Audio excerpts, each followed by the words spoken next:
Good morning, namaste to the viewers of Gitas TV and Swatantra party. This morning I had a call from an old, I wouldn't call a friend, but a person whom I met in 2012. He was a very close accomplice or friend of the Congress party and members of the Congress party like Sonia Gandhi, Rahul, etc., etc., Shashi Tharoor, etc.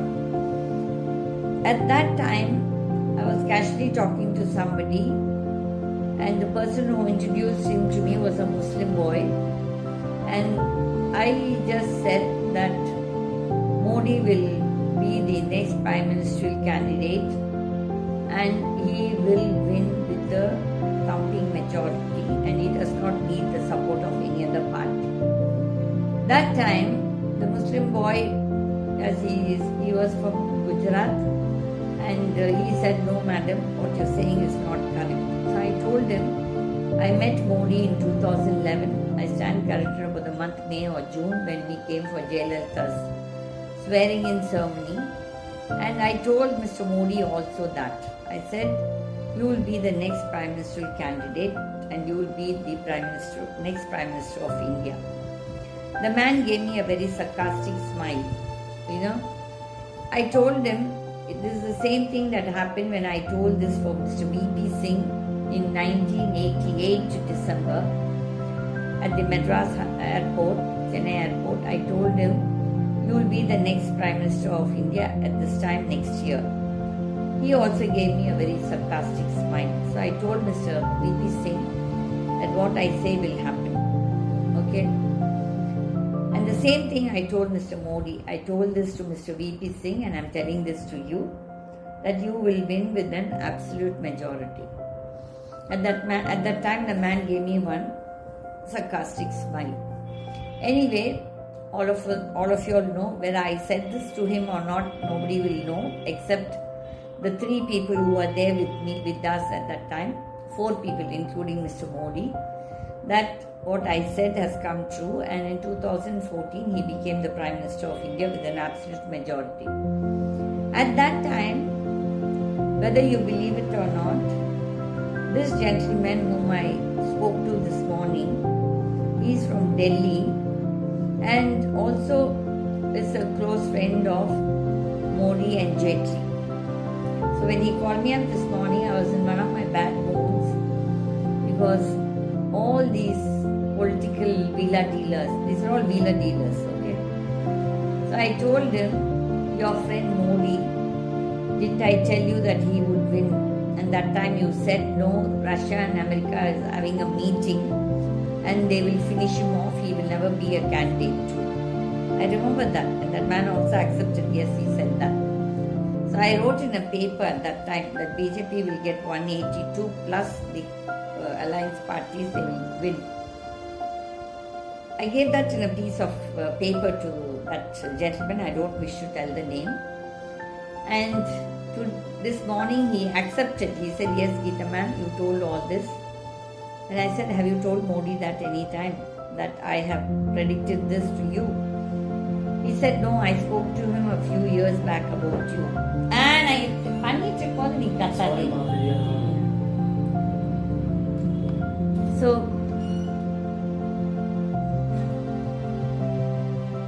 So he said, yes, I spoke to him and about you.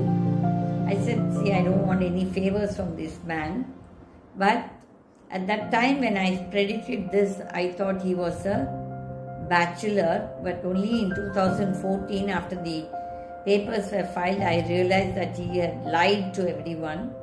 And the minute he put Smriti Irani as a minister for HRD, that is a very important portfolio, and an unpad female thing, she might be a good orator, that I will never say no. But then, this particular ministry, there are a lot of scientists, doctors, those kind of people who she has to deal with, and what is her capacity or whether she deserves to be sitting in that post. That day I lost my respect for Mr. Modi because never expected he would be so cheap to bring in such people as ministers on an important portfolio. Even if he had brought her on, that information broadcasting is not a problem, or even any other ministry, but not the education department. That means he had scant respect for that department because he himself is an unpad. Okay. So when I say all this, people might be wondering what is this lady talking, but that's the truth. I told this man today, I know he watches my videos because though he is sick, he told me once a few years back, 3-4 years back, he said, Gita, I watch your videos. So this morning I asked him, do you watch my videos? He said, yes. And I said, in those videos, I don't know whether it was Mr. Swami, Dr. Swami or me, but we are the first people to talk about the Epstein files. And Mr. Modi has messed up the economy of this country with that great finance minister office.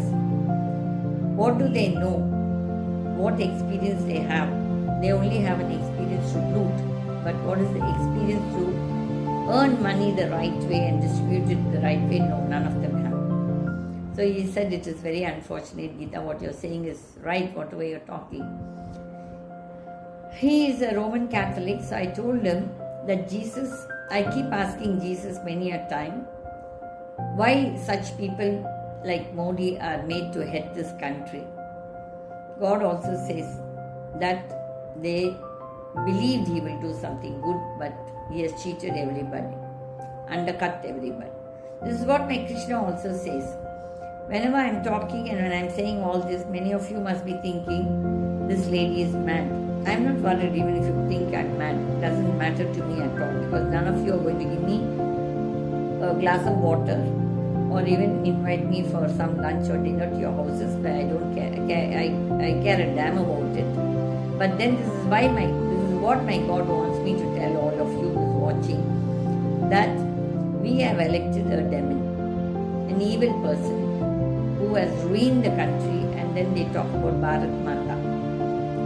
They should be ashamed to even say the word Bharat Mata because Bharat Mata and this country is a great nation. We have a great culture. That entire thing is collapsing under this so-called Hindutva regime. They are not, Hindutva is actually not Hinduism, it is rowdyism of Hindu rowdyism, like how you call jihad and all those things like that. This is Hindu rowdyism. So, people who are watching, we should not get emotional when we are electing our so-called representatives or so-called leaders, whom I don't consider as my leader because I have scant respect for anybody who is corrupt.